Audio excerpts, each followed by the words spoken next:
Hey, welcome back to Wolf's Weekly. Guys, it's October and we've already started nailing snow days. We aren't even in November yet. I plan on doing this later, but I might as well do it now since we're already into snow days.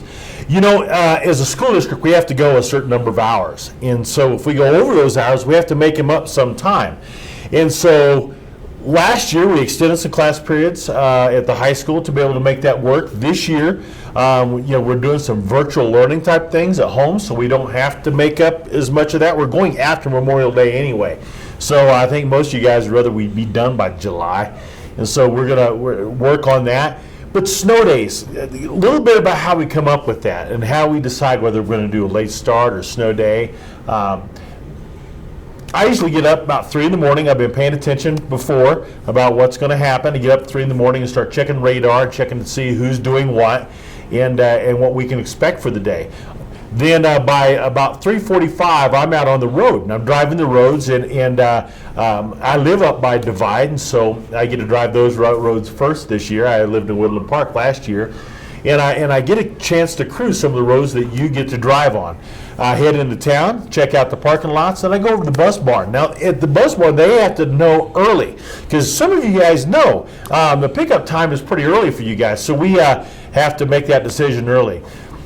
You may have noticed I make that 2-hour delay decision pretty quick before I even decide on a full day to see if we can get away with just a 2-hour delay, because we know, number one, kids learn better when they're in school, and number two, they have to be here a certain number of hours. So we're really working on that hard to be able to get them here. And that decision needs to be made usually by 5 o'clock. If we have a 2-hour delay, by 6 o'clock we decide whether we're going to have school or not.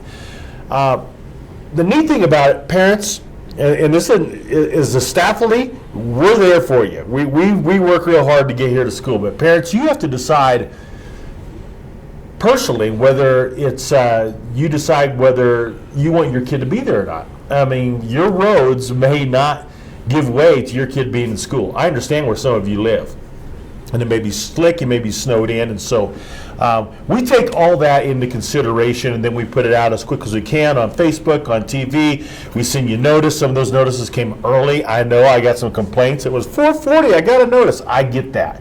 But I just want you to know that we think about that. We try to give you as much warning time as possible to be able to make arrangements for your kids if they have to stay home.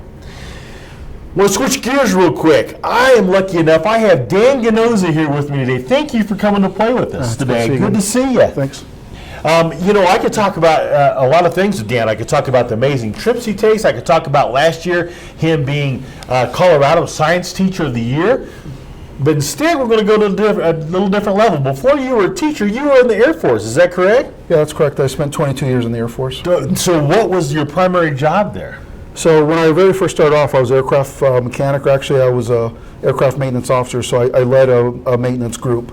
Did that for about 4 or 5 years, and then was lucky enough to go to flight training and became a navigator, and then flew KC-135s, which are air refuelers, and then C-130s later on in my career. Wow, I've seen the pictures of those things. That's amazing, dangling the fuel line out the back and hooking up that's something. Well, we have an event coming up on November 11th. Is Veterans Day. Mr. Ganoza is now a veteran, and it was really neat last year when we had that, when his name come up to hear the kids cheer him on for being there. Of course, he's well loved, as you can imagine. And so at 9:30 on November 11th, we're going to invite as many of you can come in. Please come and enjoy this, and we're going to celebrate our veterans. Veterans Day. Now that you're a veteran, what does that mean to you? Well, it's weird because I know I'm a veteran now, but when I think of Veterans Day, I still more think of it as a day for like my father who was in Vietnam and my grandparents who their brothers and sisters were in World War II, and so I think of those folks. And it's weird for me now to think of myself as a veteran. It means we're getting older, I guess. But yes. for me, I think of the sacrifices that those folks have made. Unfortunately, I've had some friends that I think of their sacrifices as well. So it's a special day for me to remember those folks.